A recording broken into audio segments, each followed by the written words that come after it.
মুসলমানকে সজাগ হওয়ার দরকার আছে না নাই? জোরে আওয়াজ করে বলেন আছে না নাই? মুসলমান তোমাকেই জাগতে হবে আজকের জমিন ইসলামকে রক্ষা করার জন্য, আগামী দিনের তারিক বিন জিয়াদ হয়ে। তোমাকেই জাগতে হবে মোহাম্মদ বিন কাসেম হয়ে। তোমাকেই জাগতে হবে খালিদ বিন ওয়ালিদের ইসলামের তরবারি ধরে। তোমাকেই জাগতে হবে আল্লাহর পবিত্র ঘর মসজিদ আকসা রক্ষায় মোহাম্মদ বিন কাসেমের ভূমিকা নিয়ে, সালাউদ্দিন আইয়ুবীর ভূমিকা নিয়ে।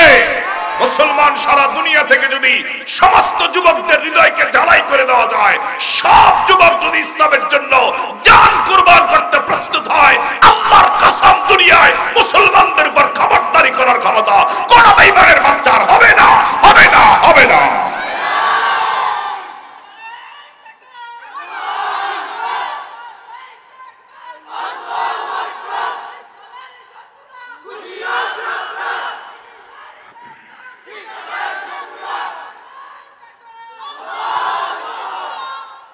আমার বন্ধুগণ, বড় দুঃখ এবং ভারাক্রান্ত হৃদয়ে বলতে হচ্ছে, বেঈমানদের টার্গেট শুধুমাত্র ফিলিস্তিন নয়, বেঈমানদের টার্গেট হচ্ছে গোটা মুসলিম বিশ্ব। সেটা বলুন ঠিক কিনা? আমরা দেখতে পাচ্ছি আজকে বর্তমান সময়ে কি ইরাক, কি আফগানিস্তান, কি ফিলিস্তিন, কি চেচনিয়া, কি বসনিয়া, কি আরাকান, কি মিশর, পৃথিবীর প্রত্যেকটা মুসলমান রাষ্ট্রের ভিতরে শিরক এবং কুফরের বীজ বপন করার জন্য, ফিতনা ছড়িয়ে দেওয়ার জন্য সর্বাত্মক অপচেষ্টা চালাচ্ছে ওয়েস্টার্ন কালচার, পৃথিবীর অসভ্য সংস্কৃতি আর সভ্যতা। ঠিক কিনা? আমার ভাইয়েরা, কিয়ামতের আগে ফিতনা আসবে। কেমন ফিতনা আসবে? পায়খানার মধ্যে, ময়লার মধ্যে কিরার যেভাবে জন্ম হয়, রাসূল বলেছেন ফিতনা সেভাবে চতুর্পাশে মাথা ছাড়া দিয়ে আসবে। ঈমান রাখা বড় মজবুত হয়ে যাবে। বাংলাদেশকে ওরা বেছে নিয়েছে কারণ বাংলাদেশের টুপিওয়ালা বেশি, দাড়িওয়ালা বেশি, বাংলাদেশের মুসলমানের ঈমান মজবুত বেশি, বাংলাদেশে মাদ্রাসা বেশি, মসজিদ বেশি, যার কারণে ওরা বাংলাদেশকেও ছাড়ছে না। বাংলাদেশের তাহজিব তামাদ্দুনকে ত্যাগ করে খ্রিস্টানি কালচার বাংলার জমিনে ঢুকিয়ে দেওয়ার অপপ্রয়াস বেঈমানরা চালিয়ে যাচ্ছে। ঠিক কিনা? তার বাস্তব প্রমাণ হলো বর্তমান সময়ের ট্রান্সজেন্ডার। ঘুম আসতেছে আপনাদের? ঘুমায় থাকেন, অসুবিধা নাই, কিন্তু আপনাদের যা কাম করার সব ওরা করে যাচ্ছে। কথা বলুন ঠিক কিনা? এই বেঈমানরা আমাদেরকে একবার বানায় বানরের জাতি। যেটা বলুন ঠিক কিনা? ওরা মুসলমানদের সাথে তামাশা শুরু করেছে। ওরা গত 2-3 বছর আগ থেকে আওয়াজ তুলেছে মানুষ নাকি বান্দর থেকে এসেছে।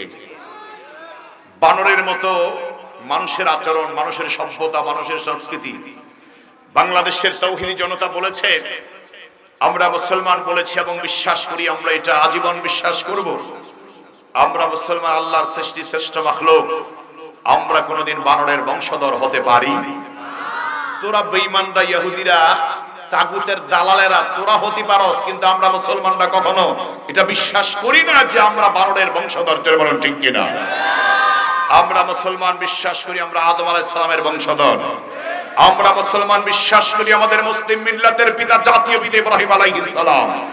আমরা বিশ্বাস করি আমাদের তাহজিব তামাদ্দুন হচ্ছে সাহাবায়ে কেরামের অনুসৃত পথ, তাবিঈন কেরামের অনুসৃত পথ। ঠিক কিনা? সুতরাং ওরা আমাদেরকে অপশিক্ষা চালিয়ে দিতে না পারে ওরা আজকের প্রজন্মে চালু করেছে 7ম শ্রেণীর সামাজিক বিজ্ঞান বই নিয়ে এসেছে, শরীফ থেকে শরীফা হওয়ার গল্প। যেটা বলেন ঠিক কিনা? আমার ভাইয়েরা, বাংলাদেশ ব্র্যাক ইউনিভার্সিটি বাংলাদেশের অত্যন্ত সুপ্রসিদ্ধ, জঘন্য। এই জন্য বললাম কারণ ব্র্যাক সবার কাছেই পরিচিত, কারণ গ্রামীণ ব্যাংক, ব্র্যাক এরা কিন্তু ঘরে ঘরে ঢুকে গিয়েছে সুদের কারবার নিয়ে। যেটা বলেন ঠিক কিনা? এখন তারা আমাদের সিলেবাস থেকে আমাদের ইসলামিক তাহজিব তামাদ্দুনকে মুছে ফেলার ষড়যন্ত্র করছে। মুসলমান, আমি যে কথা বলতে চেয়েছি আমি আপনাদেরকে বোঝাতে চাই, ওরা শুধু ফিলিস্তিন নিয়ে বসে নেই, ওরা বাংলাদেশ নিয়ে কাজ করে যাচ্ছে। বাংলাদেশের মুসলমানের সংস্কৃতিকে ধ্বংস করার অপচেষ্টায় তারা লিপ্ত আছে। শরীফ থেকে শরীফা হওয়ার গল্প বইতে নিয়ে এসেছে। বাংলাদেশ ব্র্যাক ইউনিভার্সিটির সম্মানিত যিনি অধ্যাপক আসিফ মাহতাব, অন্তরের অন্তঃস্থল থেকে বাংলাদেশের 18 কোটি মুসলমানের পক্ষ থেকে তাকে অভিনন্দন, মোবারকবাদ জানাচ্ছি। কথা বলুন ঠিক কিনা? এমন সাহসী সন্তান এই বাংলাদেশে দরকার আছে না নাই? বাংলাদেশ ব্র্যাক ইউনিভার্সিটির প্রফেসর হয়ে যিনি শরীফ থেকে শরীফা হওয়ার গল্প ছিঁড়ে ফেলেছে। আমার বন্ধুগণ, আমাদের উচিত, আলেমদের উচিত, বাংলাদেশের প্রত্যেকটা স্কুল কলেজ ইউনিভার্সিটির উচিত হলো যেখানে আসবে ইসলামের নামে কুশিক্ষা দেওয়া হবে, ইসলাম ধর্মের মূলোৎপাটনের শিক্ষা দেওয়া হবে।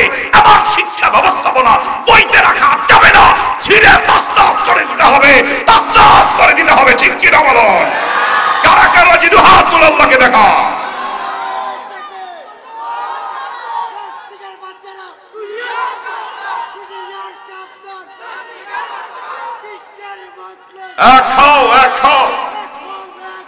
বিশ্বের মুসলিম হুশিয়ার সব আমার ভাইরা, আল্লাহ আমাদেরকে ইসলামের পক্ষে থাকার তৌফিক দান করুন।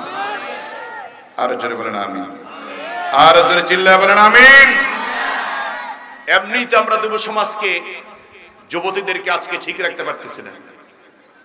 মহিলারা কেমনে ঘর থেকে বের হবে, ছটফটানি শুরু করে দেয়, ঘরে আসে, কোনো কাম নাই, অযথাও শুধু মার্কেটে ঘোরাঘুরি করে। কথা বলেন না কেন? ঠিক না?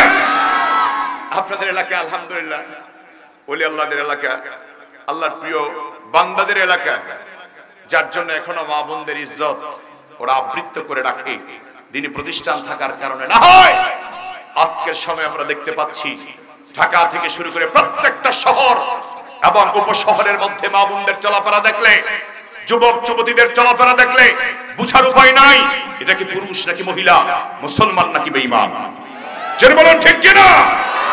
সুতরাং মুসলমান, আমি যে কথা বলতে চাচ্ছি, আজকে তারা আমাদের সংস্কৃতি আর সভ্যতাকে মুছে ফেলতে চায়। ব্র্যাক ইউনিভার্সিটির শিক্ষকরা এবং শিক্ষার্থীরা ওরা আন্দোলন শুরু করেছে, কারণ যাদের মধ্যে ইসলামিক চেতনা আছে তারা কোনোদিন শরীফ থেকে শরীফা হওয়ার গল্প মানতে পারবে না। ঠিক কিনা? এটা কেমন ট্রান্সজেন্ডার হচ্ছে? আপনাকে আল্লাহ পুরুষ বানায় পাঠাইছে, আপনার এখন ভালো লাগে না, আপনার মনে চাইছে আপনি মহিলা হতে, শাড়ি একটা পরলেন, চুলগুলি লম্বা করে ফেললেন, বাস মহিলা হয়ে গেলেন। এই সভ্যতা, এই সংস্কৃতি কি ইসলামে আছে? এটা কেউ মানবে? জোরে বলেন মানবে? আবার আল্লাহ কাউকে মহিলা বানিয়ে পাঠিয়েছে, ওর মনে চেয়েছে ও পুরুষ হতে, ও পুরুষের মতো লম্বা চুল কেটে ছোট করেছে, আর আবার ভাইরা কানফুল, কানের মধ্যে দুল দিয়েছে, গলার মধ্যে চেন পড়েছে, অথবা পুরুষের মতো ঘড়ি পড়েছে, ব্রেসলেট পড়েছে, এখন সে পুরুষ হয়ে গেছে। আমার বন্ধুগণ, যারা নাকি তৃতীয় লিঙ্গের মানুষ, যারা হিজড়া, ওদের প্রতি আমাদের শ্রদ্ধা আছে, কারণ তারা মানুষ। কিন্তু আমাদের দেশে যারা সাধারণ পুরুষ থেকে মেয়ে হয়ে হিজড়া সাজতে চায়, এদেরকে আমরা, আমার বন্ধুগণ, আমাদের শাস্ত্র সমাজে জায়গা দিতে পারি না, পারি না, পারি না, পারি না। ঠিক কিনা? তবে আল্লাহর গজব ওদেরকে পাকড়াও করবে একদিন না একদিন। জোরে বলুন ঠিক কিনা? যারা আজকের সমাজে পুরুষদেরকে নারী বানাতে চায়, নারীদেরকে পুরুষের বেশভূষা ধরাতে চায়, রহমতের নবী বলেছেন ওই সমস্ত পুরুষদের উপর আল্লাহর লানত, নারীদের উপর আল্লাহর লানত। যারা পুরুষের বেশ ধারণ করে মহিলারা, আর যে পুরুষরা মহিলার বেশ ধারণ করে, এদের উপর আল্লাহর লানত, ফেরেশতাদের লানত, রহমতের নবীর লানত। সুতরাং লানত তো তারা পাবেই, কারণ যুগ যুগ ধরে দেখেছি ইসলাম এবং মুসলমানদের স্বার্থে যারা আঘাত দিয়েছে, ওদেরকে আল্লাহ পাক দুনিয়াতে জুতা পিটা করে শায়েস্তা করেছে।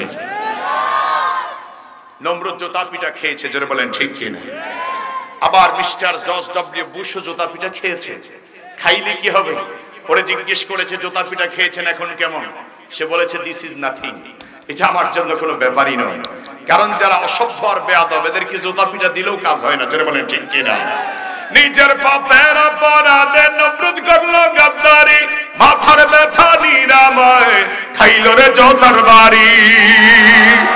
নিজের পাপের অপরাধে নমরুদ করলো গাদ্দারি, মাথার ব্যথা নিরাময় খাইল রে জোতার বাড়ি। এত হলো আল্লাহর সাথে, এত হলো আল্লাহর সাথে বেয়াদবির পরিণাম। পায়ে পড়লে সম্মান, জোতা গায়ে লাগলে অপমান। পায়ে পড়লে সম্মান, জোতা গায়ে লাগলে অপমান। লোকেরা মদ ভাষায় সেজে বলে মনের কথা, যেই কথার ভাষা নাই তার প্রকাশ মাধ্যম জুতা। দামি জুতা পরলে বুঝি, দামি জুতা পরলে বুঝি বাড়বে নিজের মান সম্মান। পায়ে পড়লে সম্মান, জুতা গায়ে লাগলে অপমান। ঠিক কি না? যুদ্ধে যুদ্ধে দস্তা দস্তা পরিস্থিতি বিপাকে অবসাক্ষী জুড়ল জুতা বুশের কানে রাখে। এত হলো ইমানদারের, এত হলো মুসলমানের বদদোয়ারি পরিণাম। পায়ে পড়লে সম্মান, জুতা গায়ে লাগলে অপমান। পায়ে পড়লে সম্মান, জুতা গায়ে লাগলে অপমান। ঠিক কি না? সুতরাং আমরা সম্মান চাই কি চাই না? ইজ্জত আমরা ধরে রাখতে চাই কি চাই না? মা বোনের সম্মান আমরা চাই কি চাই না? তাহলে আজ থেকে ইসরায়েলি পণ্য বয়কট করব, ব্রাক পণ্য বয়কট করব, কাদিয়ানি পণ্য বয়কট করে চলবো। ঠিক কি না বলুন? আল্লাহ আমাদেরকে তৌফিক দিক, জোরে করে আমিন। আমার ভাইয়েরা,